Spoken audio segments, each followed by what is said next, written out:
Bismillahirrahmanirrahim. Mujtahidlar fatvolar. Ayollar namoz uchun azon o'qishi va iqoma takbir aytishi kerakmi?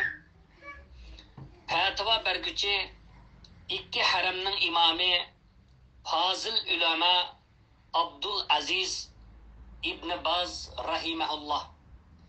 Vafoti Hijriya 1420-yili. Birinchi fatvo.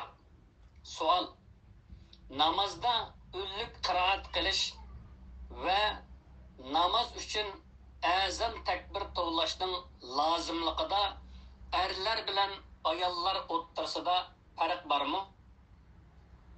Javob: shar'iy dalillarga ko'ra namoz uchun azon va iqoma o'qish faqat erlar uchunla belgilangan. Ayollar namoz uchun azon takbir o'qimaydi.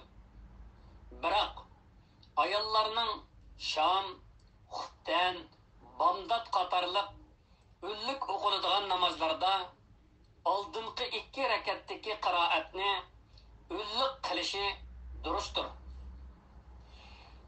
Fatvoning arabcha asli tekst ostida mavjud.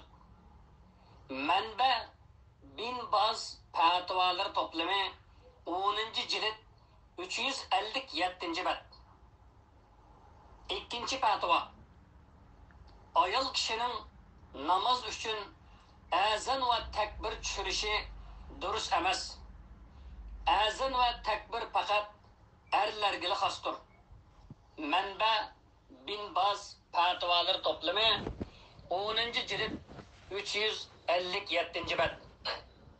Üçüncü fatvo.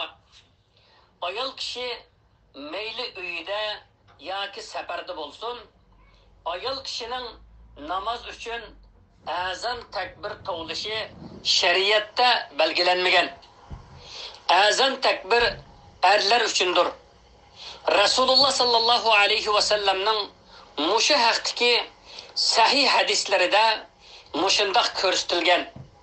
Manba Bin Baz fatvolar to'plami 10-jild 356-bet.